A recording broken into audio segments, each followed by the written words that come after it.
be heard? If not, there's no further discussion on the bill. The committee will move to consideration of amendments. Does any member wish to offer an amendment? Mr. Meeks. I have an amendment at the desk. Clerk will distribute the amendment.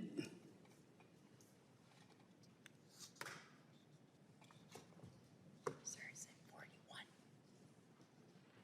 Yes, no. I have more. 41. Number 41.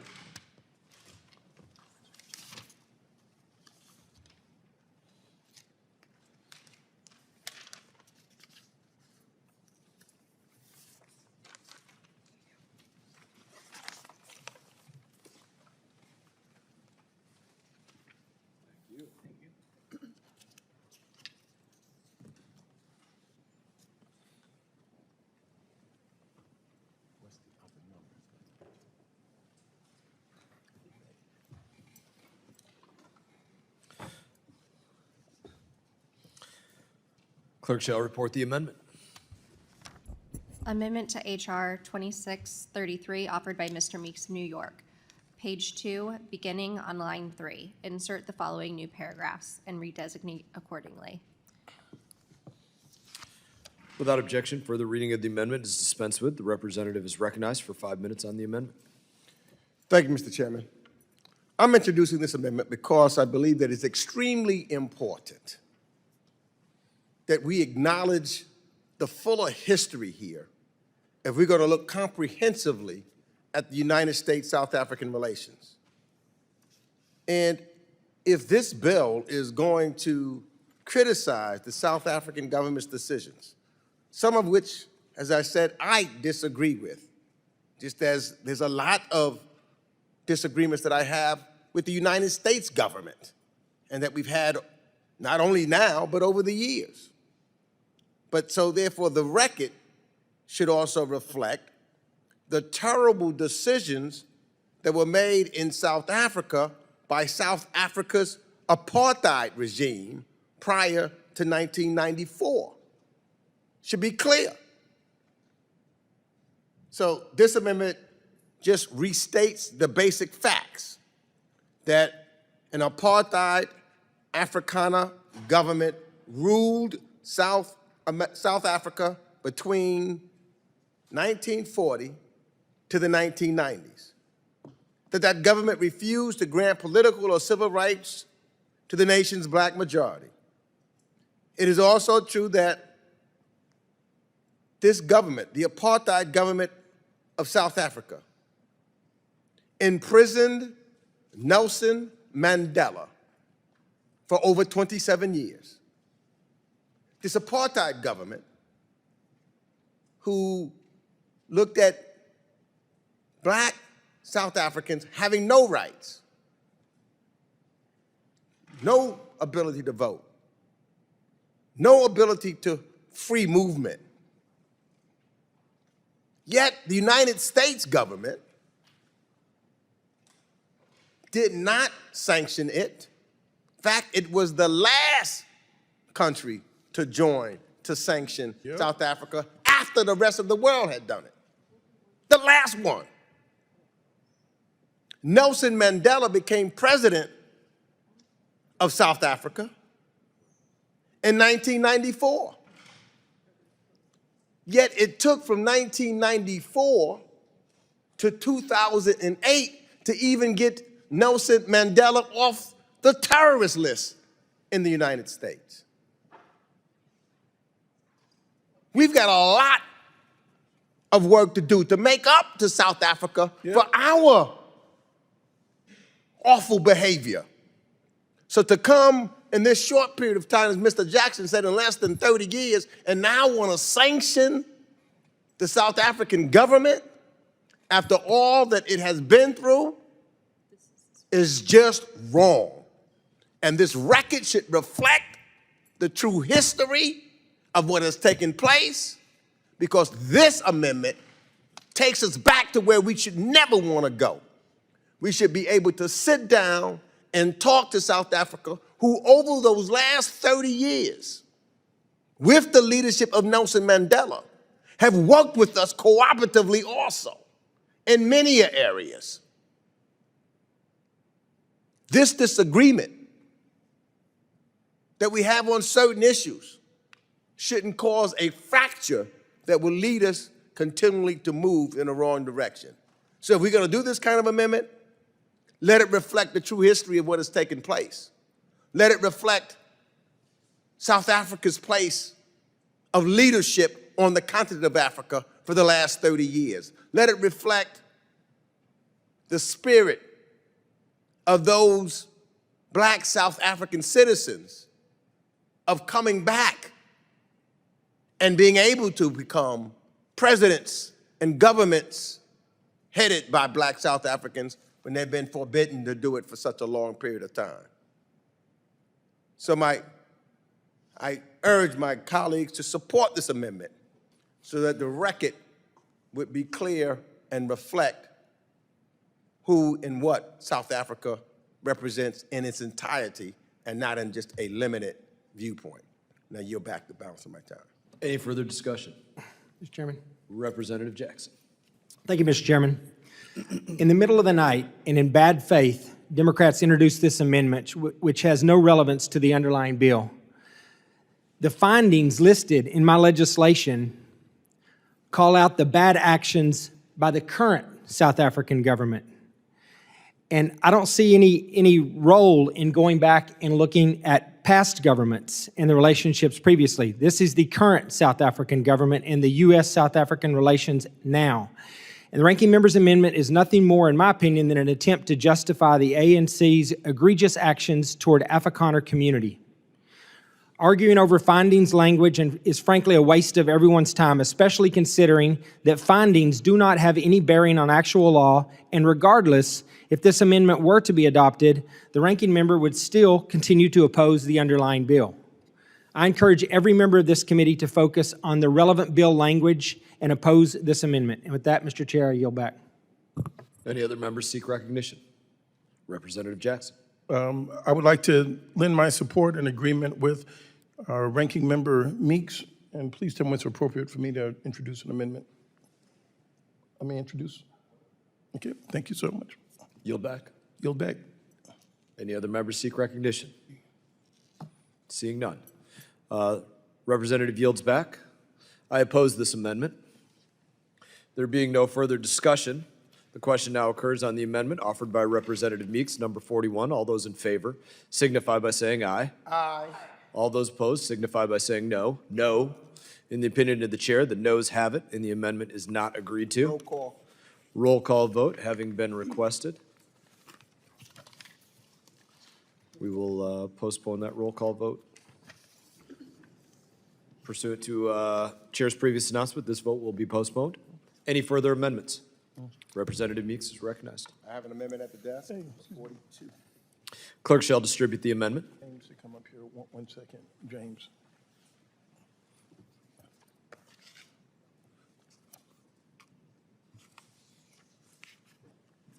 Clerk shall report the amendment.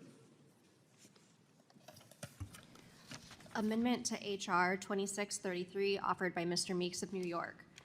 Page 14, line 12, strike, and legal authorities. Without objection, further reading of the amendment is dispensed with. The representative is now recognized for 5 minutes. Thank you. My second amendment is a somewhat technical but nonetheless important fix. When we negotiate sanction bills, and I've negotiated many of them over the years, one of the foundational questions is whether the sanctions authority will be mandatory, the president shall do something, or permissive, he may do something.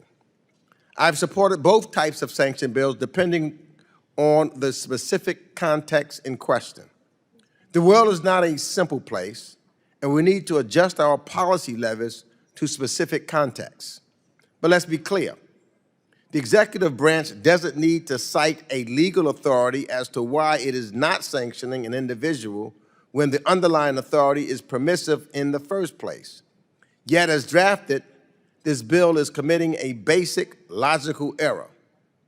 Moreover, Global Magnitsky has a unique mechanism that allows the chairman and the ranking member of the House Foreign Affairs Committee to send a letter that the administration must respond to and reach a sanctions determination by law. The language in this bill muddies that established process. My amendment fixes these errors by striking a few words. So I urge all of my colleagues to support it, and I yield back the balance of my time. Representative yields back. I support this amendment. Do any other representatives seek recognition? Seeing none. Being no further discussion, the question now occurs on the amendment offered by Representative Meeks, number 42. All those in favor signify by saying aye. Aye. All those opposed signify by saying no. In the opinion of the chair, the ayes have it, and the amendment is agreed to. Any further amendments? Representative Jacobs. Mr. Chairman, I have an amendment at the desk, Jacobs number 3. Clerk shall distribute the amendment.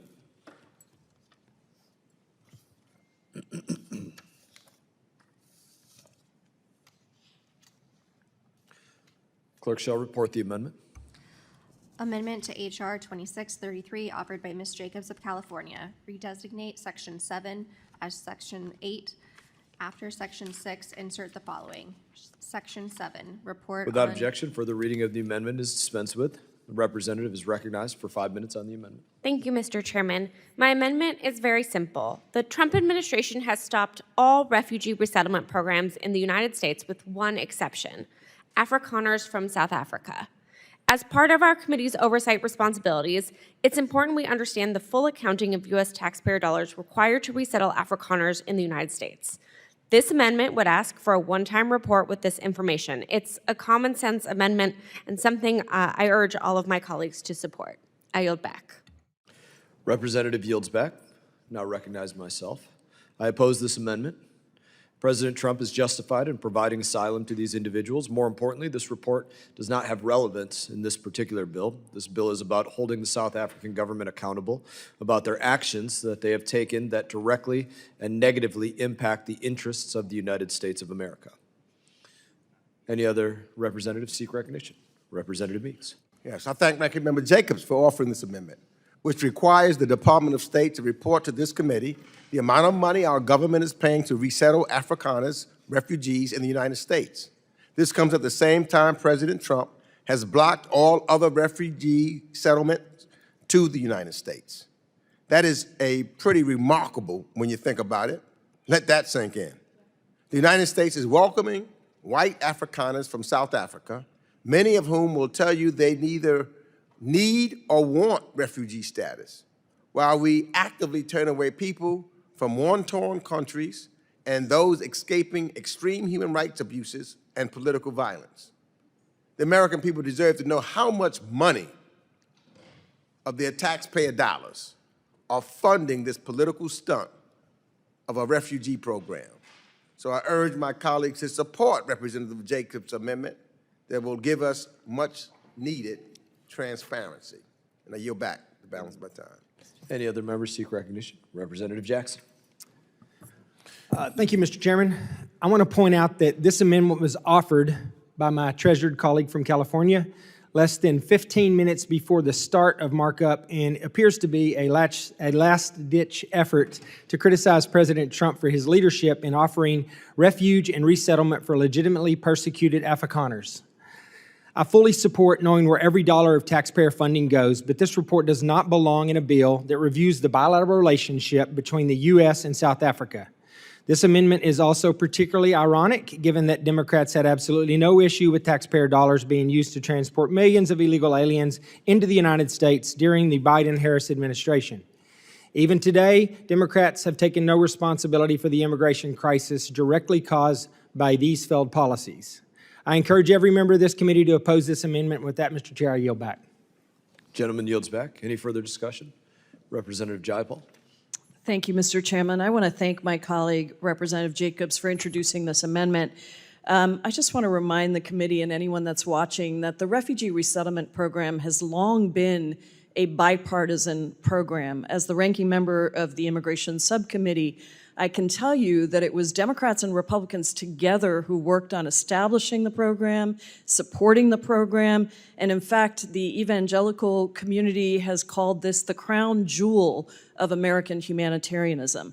This is a program that has saved lives, that have supported people who have been fleeing persecution and conflict, and shown the United States' sense of compassion, built our leadership around the world as we build all of our relationships. And so I think it is entirely appropriate that we find out how much money is being spent on this, given that the rest of the refugee resettlement program has been brought to an abrupt and cruel stop.